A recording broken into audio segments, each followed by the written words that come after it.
Let's look at this problem. Alicia, Brenda, and Kobe were the candidates in a recent election for student president. The pie chart below shows how the votes were distributed among the three candidates. If Brenda received 36 votes, then how many votes were cast altogether? There are a few ways to handle this problem. However, to my knowledge, I think the most convenient way is to use some knowledge from fractions. For example, we have a certain amount, and if we know a given quantity, let's call that Q. If this quantity represents a fraction of this total amount, let's call that F. That can be like 1/3 or 2/5 or anything like that. If we have this relationship, the quantity Q represents a fraction of a total amount. Then the total amount, let's say total amount, would equals Q divided by F. Actually, you can also solve this by simple equations. For example, we can assume the total amount is X, right? And then X times F equals Q. Then we can solve this X. X would equal to Q divided by F. With that in mind, the rest of the computation for this problem would be straightforward, right? Because we know Brenda takes 30% of all votes. At the same time, that is 36 votes. So 36 votes would be our quantity, the given quantity Q. And 30% would be the fraction that these 36 votes represent. Therefore, we have 36 divided by 30%. That equals 36 over 3/10. That equals 36 times 10/3. We cancel this 3, we got a 12 here, and that equals 120. So our answer is E. So with this knowledge, the problem itself is not very hard. And also, this is the second problem in this exam. You got to be able to solve it in a minute so that you can have sufficient time to handle other harder problems. However, let's come back to this problem again.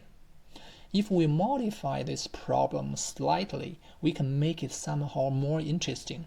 So let's give that a try. Let's assume we don't have to know all the percentage in here. We don't even have to know this chart, right? So let's assume still we have these three students, running for the student president: Alicia, Brenda, and Kobe. But at this time, let's assume the percentage of votes that they get follow a arithmetic sequence. So let's say Alicia, Brenda, and Kobe. All right? So if we assume that the percentage of their votes follow an arithmetic sequence, we have multiple ways to represent that.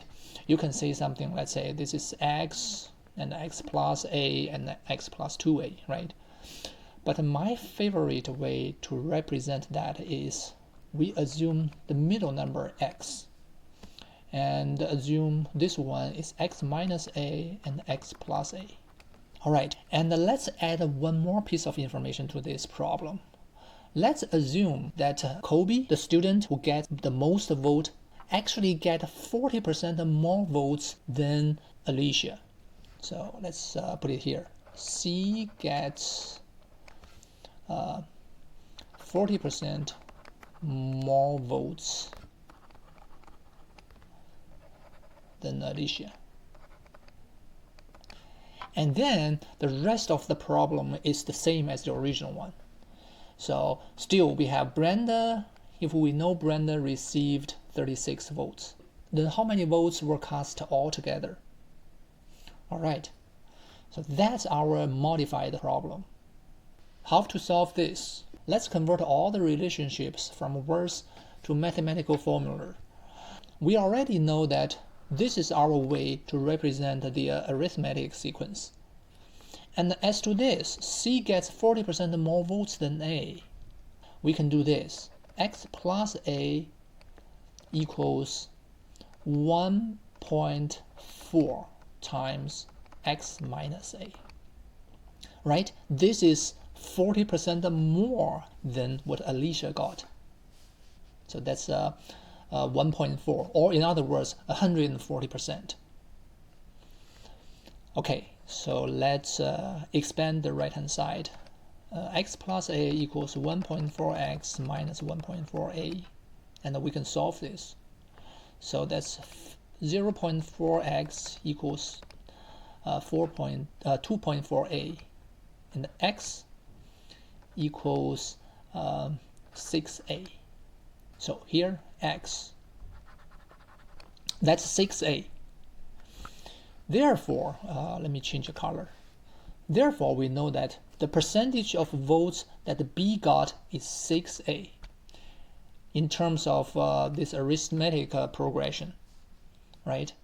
And then the percentage of votes that A got is 6a minus 1a, that's 5a. And this becomes 7a. So it's 5a, 6a, and 7a. That's the arithmetic sequence. Now we can calculate what percentage that B got, right? So we know 5a plus 6a plus 7a. That shall give us 100%. And inside that, 6a of those were what B got, the Brenda got. So this equals, if we simplify this, we'll get 6/18. So that's 1/3. 1/3 of the votes were cast to Brenda. And by the same principle here, where is it? The same principle here. If we know that 36 votes represents 1/3 of the total votes that were cast. So the total votes, number of votes equals 36 divided by 1/3. So that equals 36 times 3 equals 108. So 108 will be the answer for the adjusted problem. Is that all what we got? I don't want to finish there. So let's come back to this modified problem again. If this problem actually appeared in the exam, right, especially in exam that is very time constrained, like AMC8, right, you want to solve it as fast as possible. To go over all the steps here, if you are very familiar with all the details, probably you can still do that within a couple of minutes. But there are better ways. We already know that this is a arithmetic sequence, and it's x minus a, x, and x plus a. Why do I prefer to represent the middle number as x? Because it's an arithmetic sequence. When you add them up, this parameter a will cancel out. If we have x minus a plus x plus x plus a, how much is that? That's 3x. Then how much is 3x? That should give us 100%, isn't that? Therefore, we have x equals 1/3 of the chance. And therefore, this is all what we need. This is redundant. Then follow this rule here. We'll get our answer. So that is our modified problem. I hope you'll enjoy it and it will motivate you to think deeper in such kind of problems. Alright, that's so much for this problem. If you like this video, please subscribe this channel and thumb up. If you have questions, please comment.